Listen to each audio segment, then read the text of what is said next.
이 근육 긴장 그 이상증이라고 하는 이 병이 이렇게 치료가 어렵고 또 난치병으로 이렇게 분류되는 원인이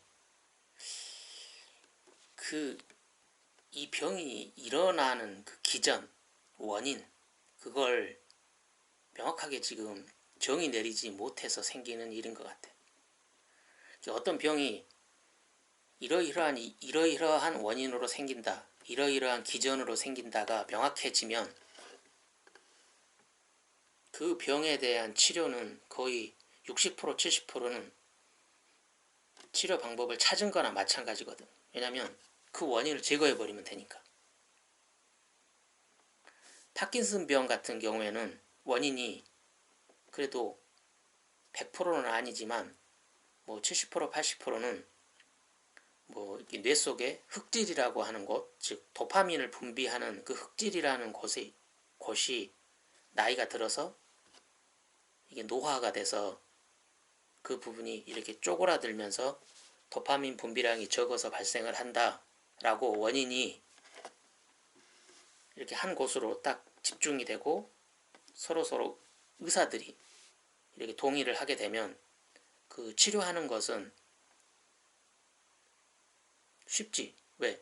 도파민 분비가 줄어서 생기는 병이니까 도파민을 뇌에다가 넣어주면 되니까. 즉 L도파라고 하는 약을 이렇게 먹으면 되잖아. 그러면 그게 뇌 속으로 들어가서 도파민을 만들게 되니까. 이렇게 원인을 알면 치료는 거의 60%, 70%는 된 거나 마찬가지거든. 근데 근육 긴장 이상증은 원인이 명확하지가 않아. 그래서 이게 난치병으로 분류되는 거야. 어떻게 치료해야 될지를 모르는 거지. 원인을 모르니까. 어떤 기전으로 발생해서 이 병이 생기는지를 모르니까.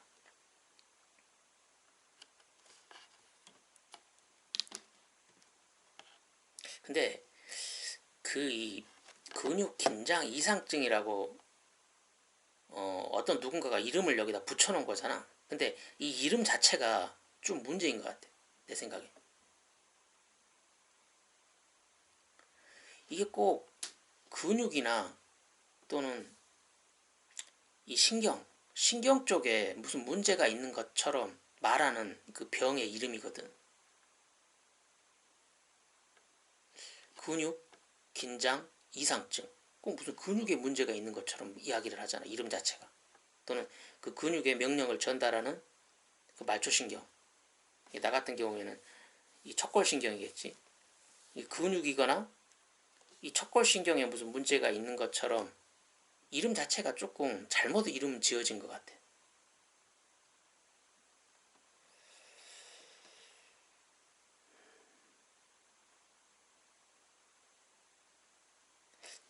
만약에 나보다 이 병에 대한 이름을 지으라고 한다면 난 이렇게 지을 것 같아.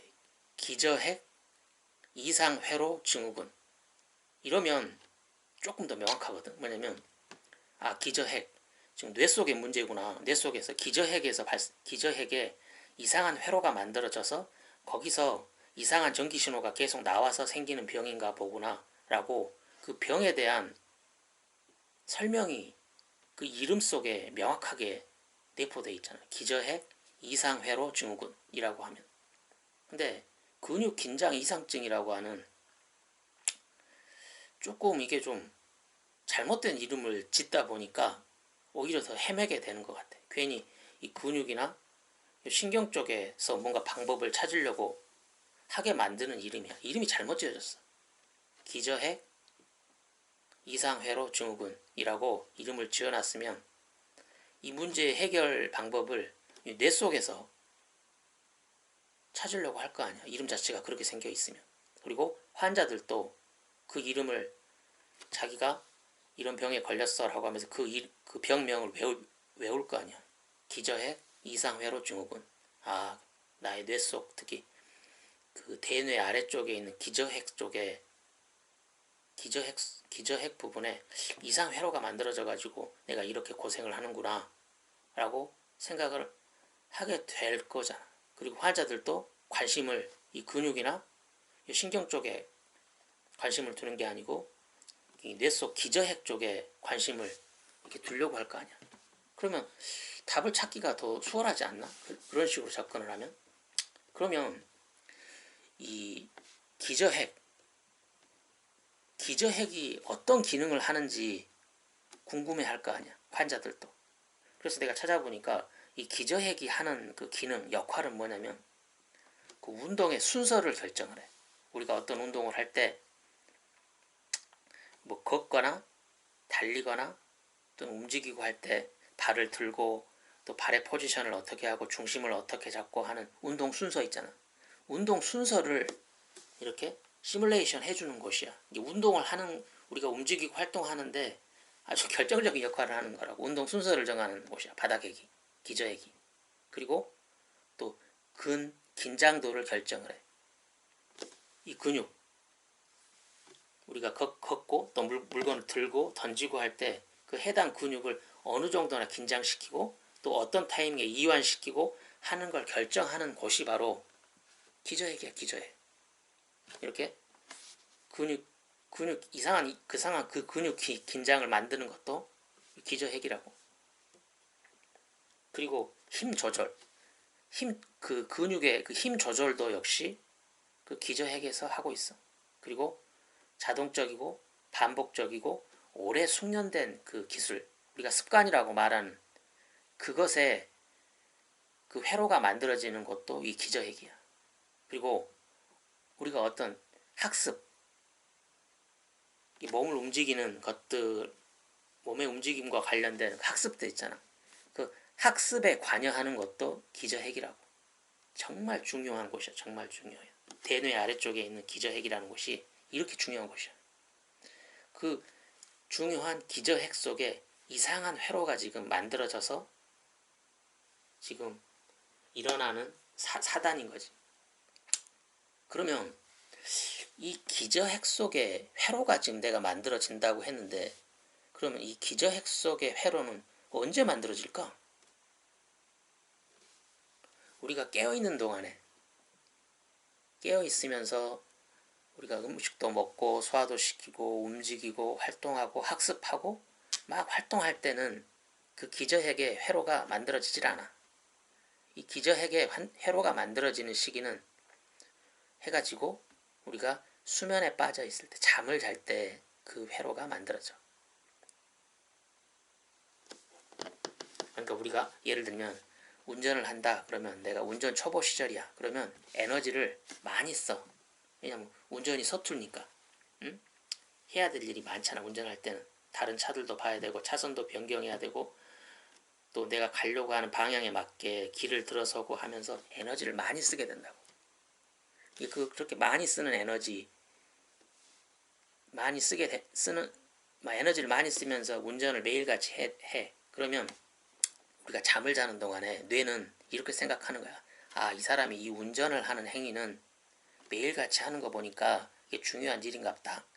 그리고 이 운전을 할 때 에너지를 너무 많이 쓰네. 그럼 에너지를 좀 적게 쓰는 방향으로 회로를 한번 구성을 해보자 라고 하면서 이 기저핵 속에다가 그걸 만들어. 회로를 만들어서 이 넓은 공간, 이 대뇌 속에다가 그걸 저장시킨다고. 즉 장기 기억으로 만들어. 장기 기억. 습관으로 만들어 버린다고. 그렇게 한번 습관으로 딱 만들어지면 그 다음날 내가 운전을 딱 하잖아. 그러면 어제하고 다른 상황이 발생이 돼. 어제는 내가 운전을 하면서 출근을 하면서 100이라는 에너지를 썼다면 이제 습관의 회로가 만들어진 이 운전이라는 행위를 할 때 이제 100이라는 에너지가 필요 없어. 50, 40이면 충분해. 이렇게 기저핵, 즉 바닥핵이라고 말하는 곳에서 이런 역할을 한다고. 그러면 이 근육 긴장 이상, 이 현상을 만들어낸 그 나쁜 회로, 그 나쁜 회로는 어떻게 만들어지냐면, 내가 깨어있는 동안에 출근을 했는데 직장에서 너무 괴롭힘을 당하고 또 업무가 너무 과중해. 그래서 스트레스가 너무 심한 거야. 그래서 깨어있는, 내가 직장 생활을 하는 8시간 혹은 10시간 동안 계속 스트레스 상황에 노출이 돼 있는 거야. 그러면서 코티졸, 코티졸이 계속 분비되지. 그런 상황에서 내가 퇴근을 해서 집에 왔어. 그리고 잠을 잤어. 그러면 이런 일이 하루, 이틀, 한 달 이렇게 계속 지속되면 뇌는 또 똑같은 생각을 할 거야. 아니 도대체 왜 깨어있는 동안에 도파민을 이렇게나 많이 분비를 할까? 이렇게 도파민이 아니라 코티졸을 이렇게나 많이 분비하는 이런 스트레스 상황들을 어떻게 이렇게 매일같이 반복되지? 이렇게, 왜냐면 코티졸을 이렇게 많이 분비하는 스트레스 상황은 에너지를 많이 쓰는 상황이거든. 그럼 뇌는 에너지를 절약하려고 한다고. 어떻게 하면 이거 에너지를 적게 쓰는 방향으로 회로를 만들까라고 고민을 하게 된다고, 뇌가. 그러면서 엉뚱한 회로를 만들어버려. 즉 나쁜 회로, 근육 긴장 이상을 만드는 나쁜 회로를 만들게 돼버린다고, 내가 자는 동안에. 왜냐하면 이 코티졸이 엄청나게 분비되는 이 스트레스 상황은 뇌가 어떻게 할 수 있는 상황이 아니야. 직전에 내가 예를 든 것처럼 운전이라고 하는 것은 뇌가 그걸 습관으로 만들어서 적은 에너지를 사용할 수 있게 뭔가를 할 수 있는 상황인 거라고. 그런 경우에는 이 기저핵을 통해서 뇌가 할 수 있는 일이 있어. 근데 내가 나의 문제가 아니고 이 직장이라고 하는 나의 바깥에서 내가 돈을 버는 일을 하면서 발생하는 스트레스는 이 바깥의 상황이 문제인 거지, 이 뇌 속에서 뭔가 할 수 있는 일이 없어. 근데 이 뇌는 뭔가 하려고 한다고. 에너지가 많이 쓰는 이 상황이 마음에 안 들어, 뇌 입장에서는. 그래서 에너지를 어떻게 하면 적게 사용할 수 있는 그런 상황으로 바꿀까, 그런 회로를 만들까 하면서 막 고민해서 만든 엉뚱한 회로를 만들어 버리는 거야. 나쁜 회로를. 그러면서 근육 긴장 이상증이 만들어지는 거지. 혹은 또 퇴근해서 집에 왔는데 같이 사는 식구들이 계속 나를 괴롭히는 거야. 왜 돈을 이거밖에 못 벌어오느냐. 옆집 남편은, 옆집 아빠는 이러이러한데, 이러이러한 선물을 주는데. 그러면서 계속 괴롭히는 거지. 그리고 뭐 집안일이 어떻고 저쩌고, 또 내 행동이 뭐 어떻고 저쩌고, 왜 너는 말을 그렇게 싸가지 없게 하냐 하면서 계속 나를 괴롭혀. 그렇게 계속 괴롭힘을 당하면서 매일같이 이렇게 살다가 그 매일같이 자는 그 잠 속에 잠이 내가 빠지면 또 뇌는 왜 이렇게 도파민을 이거 코티졸을 이렇게나 많이 분비를 하냐, 이렇게 에너지를 많이 쓰냐 라고 하면서 어떻게 하면 에너지를 좀 적게 쓰게 하지? 라고 하면서 엉뚱한 회로를 만들어 버린다고. 이렇게 코티졸이 분비가 극단으로 치우치는 삶들, 스트레스가 극단인 삶들, 이런 삶들이 사람들의 밤, 즉 잠의 시간에 엉뚱한 회로를 만들게 하는 거야. 그리고 혹은 또 반대쪽, 코티졸이 아니고 도파민이 또 극단으로 분비되는 또 삶을 사는 사람들한테도 똑같은 일이 일어나. 초가공식품들, 이 초가공식품들을 이렇게 먹게 되면, 그것도 적게 먹는 게 아니고 막 삼시세끼를 다 초가공식품으로 먹는 거야. 왜? 돈이 없으니까. 그냥 편의점 가서 편의점 도시락, 편의점에서 파는 그런 초가공식품들을 매일같이 삼시세끼를 계속 먹는 거야. 계속 햄버거, 피자, 라면 막 이딴 것만 계속 처먹는 거야. 그러면 도파민이 계속 분비될 거 아니야. 그러면 내 입장에서 그렇게 도파민이 분비되는 음식을 먹고 잠을 자면 내 입장에서는 또 똑같은 생각을 한다고. 왜 이렇게 도파민을 많이 분비하는 삶을 살지? 그러면 어떻게, 이 도파민이 많이 분비된다는 얘기는 내 입장에서는 에너지를 너무 많이 쓰는 거거든. 그럼 에너지를 어떻게 하면 적게 쓰게 만들지 하면서 엉뚱한 회로, 나쁜 회로를 만들게 된다고. 미친 회로를 만들게 돼. 뇌는 뭔가를 하려고 하니까 자꾸. 이게 깨어있는 동안에 에너지를 너무 많이 쓰면 뇌는 우리가 잠을 자는 시간에 어떻게 하면 이 에너지를 많이 쓰는 이 상황을 에너지를 적게 쓰는 상황으로 만들까, 이런 고민을 하는 게 뇌니까. 또 동영상들 보면 막 자극적인 동영상들 있잖아. 막 사람 죽이고 사람 목을 막 비틀어버리고 막 피가 낭자하고, 또 뭐 남자 여자들 빨개 벗고 나오는 야동들, 이거 얼마나 도파민이 막 분비될 거 아니야. 또 담배, 술, 마약, 도박 막 이런 것들로 매일 같이 이렇게 살게 되면 뇌 입장에서는 환장할 일이지. 에너지를 너무 많이 쓰니까. 어떻게 하면 에너지를 더 적게 쓰게 만들까? 라고 우리가 잠자는 동안에 뇌는 계속 고민을 하면서 자기 딴에는 이게 해결책이라고 어떤 회로를 만들어낸다고. 기저핵에서. 기저핵이 그런 역할을 하니까. 근데 그게 이렇게 근육 긴장 이상이라는 이상한 병을 만들어 버리는 거야. 이게 원인이야. 그리고 이게 이 병에 발생되는 기전이라고. 내가 처음에 그랬잖아. 병이라는 것은 원인을 알면 그 치료는 60% 70%는 된 거나 마찬가지라고. 그러면 이렇게 원인, 기전을 내가 알았어. 그러면 이 병을 치료하려면 어떻게 해야 되는 거야? 그럼 그건 너무나 쉬워. 그리고 이 병을 앓다가 치료한 사람들, 나는 이러이러한 것을 해서 이 병을 호전시켰다고 하는 사람들이 동영상을 올리고 또 블로그나 카페에 그런 글들을 많이 올려놨거든. 내가 그 글들을 여러 번 읽어보고 또 그 동영상들을 여러 번 봤거든. 그 사람들이 하는 행동이 이거야. 제일 첫 번째 한 행동은 나한테 스트레스를 준 그 상황 있잖아. 그 상황을 해서 도망가 버려. 그 상황을 개선시키려고 하는 게 아니고 다들 보니까 그 상황을 도망가 버리더라고. 돈 버는 일이 나를 병들게 했다라고 판단되면 그 돈 버는 일을 멈춰. 이 병을 치료하는 동안에는 대부분 멈춰버리더라고. 그리고 내가 살고 있는 도시, 그냥 막 인구 밀도가 너무 높잖아. 도시라고 하는 것이 꼭 압력솥에 들어가 있는 것처럼. 이런 도시가 나를 병들게 만들었다고 판단을 한 사람들은 이 도시를 떠나서 시골로 가버리더라고. 그리고 내가 먹는 음식이 이 초가공식품들이 나를 병들게 했다라고 판단한 사람들은 좀 그런 가공식품들을 내가 치료하는 동안에는 좀 멀리 해버리더라고. 적게 먹으려고 막 안 먹으려고 노력을 하고. 그리고 삶을 좀 심심하고 밍밍하게 보니까 살더라고. 이렇게 명상도 하고 운동도 하고 텃밭도 가꾸고 숲속을 거닐고 하면서 자극이 적은, 즉 도파민 분비가 적당한, 이게 코티졸과 도파민 분비가 아주 적당한 정도의 그런 삶을 사는 걸로 생활을 바꾸더라고. 무슨 특별한 약을 먹고 특별한 병원에서 치료를 받고 하는 게 아니고 내 삶을 이제 심심하고 밍밍하게 만들더라고. 적당하게 명상도 하고 운동도 하고 텃밭도 가꾸고 친구들 만나서 재밌게 이야기도 하고 같이 운동하고 등산도 가고 산책도 하고 하면서 밍밍하게 생활을 해.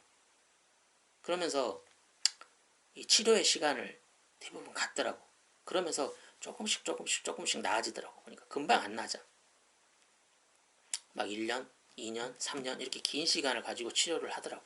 그러니까 이렇게 자극적인 스트레스 상황이거나 또는 그 쾌락을 주는 상황, 이런 스트레스 상황이거나 자극적인 상황이 잘못된 회로를 만든 거잖아. 근데 내가 생활을 바꿔버린 거야. 밍밍한 생활을 하는 거야. 그러면 이 스트레스 상황이거나 자극적인 상황으로 만들어진 이 회로가 점점 약해져.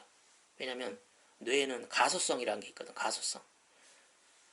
자주 사용하는 것들은 계속 강화돼. 그 회로가. 근데 그 사용하는 빈도가 낮아지면 그 회로가 점점 약해져. 그냥 사용하지 않는데 그 회로 부분을 계속 개득해가 강하게 점유하게 하는 건 낭비니까. 뇌 입장에서 낭비거든. 잘 사용하지 않은 부분은 점점 기능이 약해지면서 점점 퇴색해진다고. 근데 완전히 없어지지는 않는 것 같아. 왜냐면 다시 재발하는 걸 보니까. 이렇게 치료를 하다가 어느 정도 내가 치료가 됐다라고 판단을 해서 다시 돈 버는 일, 그리고 나한테 스트레스를 줬던 가족들한테 돌아가잖아.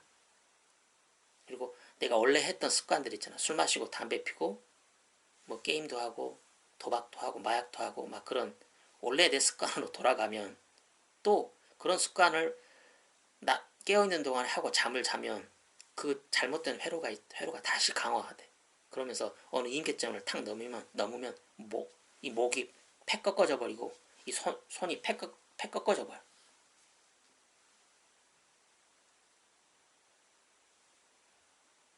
그러니까 이게 그 당뇨병처럼 완치는 없는 것 같아요. 완치는 그냥 죽을 때까지 계속 관리를 하는 것 같아요. 관리. 어느 임계점을 안 넘도록. 그러니까 이게 목을 이렇게 꺾어버리고 손을 꺾어버리는 그 회로를 완전히 지울 수는 없어. 근데 어느 임계점 아래로만 유지시키면 최소한 목이 꺾이진 않아. 근데 목에 약간 좀 불쾌한 감각은 있어. 이 손에 불쾌한 감각이 느껴지긴 느껴지는데 이게 손을 완전히 꺾어버리진 않아. 목을 완전히 꺾어버리진 않는다고. 어떤 임계점 아래로만 유지하면.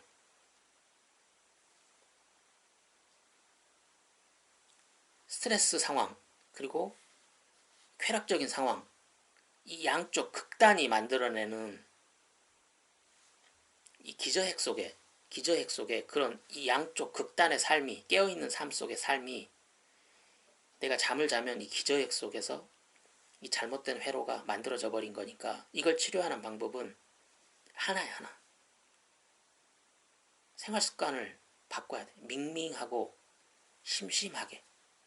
이게 도파민과 코르티졸이 적당하게 균형을 이렇게 맞춰주는 좀 심심하고 밍밍한 삶. 극단으로 가지 말라는 거지. 극단으로. 그러니까 돈을 벌더라도 내가 돈을 좀 적게 벌더라도 스트레스가 좀 작은 그리고 내가 감당할 수 있는 정도의 좋은 사람들이 있는 곳. 악마 같은 인간들이 돈을 많이 버는 곳에서는 보면 악마 같은 인간들이 득실득실 하거든. 그런 데는 가지 마 그냥. 그냥 돈이 없으면 그냥 가난하게 살면 돼. 목이 꺾이고 손이 꺾여서 꺾이는 것보다는 나으니까.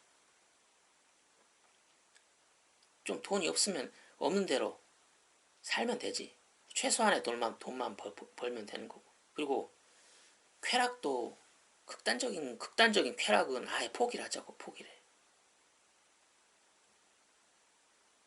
그래서 조금 밍밍하게 살면서 그리고 이 수면 시간을 충분하게 확보를 해. 수면 시간을 충분하게 확보하고 수면의 질도 이렇게 높이는 쪽으로. 그렇게 되면 이 잘못된 회로가 점점 옅어져. 없어지지는 않아. 근데 점점 옅어지면서 어느 임계점 한도 아래에서만 유지를 하면 일상생활에 방해를 안 주니까 그런 회로가 나의 기저핵 속에 있다 한들 뭐 상관없어. 그냥 약간 내 목 혹은 내 손에 약간 불쾌감 정도는 내가 느껴. 하지만 꺾이거나 나의 그 일상생활을 방해하지를 않아. 그러면 된 거지. 굳이 이걸 뭐 완치를 할 필요는 없는 것 같아. 암도 그러는 거야. 꼭 암을 완치할 필요 없어. 그 암이 나의 일상을 방해만 하지 않는다면 그냥 안고 가면 돼. 그리고 죽으면 되지. 내 죽은 몸 사체 안에 암이 있다 한들 그게 뭔 상관이야. 그 암이 나의 일상만 방해를 하지 않으면 굳이 암을 완치하거나 암을 치료할 필요도 없어. 그 암이 나의 일상을 방해하지만 않으면. 당뇨병도 완치할 필요가 없는 거야. 완치도 안 되고. 그냥 어느 나의 일상을 방해하지 않을 정도, 합병증이 일어나지 않을 정도의 선에서만 지켜주면 돼. 그렇게 살다가 죽으면 되는 거라고. 이 근육 긴장 이상 혹은 내가 생각하는 기저핵 이상회로 증후군이라고 하는 이 병도 그냥 적당하게 관리되는 이 선 안에서 그냥 같이 내 삶과 함께 같이 가져가면 될 것 같아. 그게 치료법인 거지. 막 그 병원에서 막 뇌 속에다가 막 전선을 막 뇌 안에다 집어넣어가지고 뭐 찌릿찌릿하는 전기 자극을 주는 그따위 방식은 그건 아닌 것 같아. 그건 진짜 너무 좀 이게 왜 그따위 방식이 나오냐면 의사들이 원인을 모르니까. 원인. 자신이 이 병을 겪어보질 못하니까 그게 왜 일어날까를 생각을 못하는 것 같아요. 근데 이렇게 나처럼 이렇게 직접 겪어보는 환자들은 이것에 대해서 깊이 생각해 보면 그 원인을 이렇게 찾을 수 있고, 원인을 찾았으면 그 원인만 제거해 주면 적당한 선에서 관리할 수 있거든. 이게 지금 나한테 지금 생긴 이 손에 생긴 이 병도 그런 방식으로 이게 치료를 한번 해봐야 될 것 같아. 그리고 앞서서 이렇게 치료했던 그런 환자들을 봐도 다 그런 방식으로 치료를 했지, 의사들한테 도움받아서 그렇게 치료한 사람들은 별로 없는 것 같아. 별로. 이게 좀 의사들 도움받아서 조금 호전이 됐다 한들 원래 내 생활 습관들 있잖아. 스트레스 받고 또 쾌락을 극단으로 추구하고 또 운동하지 않고 맨날 앉아서 지내고 하는 그런 생활 습관을 바꾸지 않으면 다시 되돌이표지. 그러니까 이 병은 잠을 자는 동안에 발생하거든. 이 회로가 강화되거나 약화되고 하는 것. 그러니까 이 잠의 시간과 잠의 질은 충분히 확보를 해야 돼. 왜냐면 잠을 자는 동안에 이 병을 내가 호전시킬 수가 있거든. 그러니까 잠은 최대한 그리고 질적으로도 높게 유지하면서 낮 동안의 삶을 심심하게 극단적인 스트레스와 극단적인 쾌락으로 치우치지 않게 심심하게 살면 시간이 1년, 2년, 3년 이렇게 시간이 흐르면 점점 신압으로 나도 모르게 점점 나아질 것 같아. 그리고 어느 시점이 되면 이 꺾였던 손이 더 이상 꺾이지 않는 그런 시점이 올 거고 그렇게 될 것 같아. 내 생각에.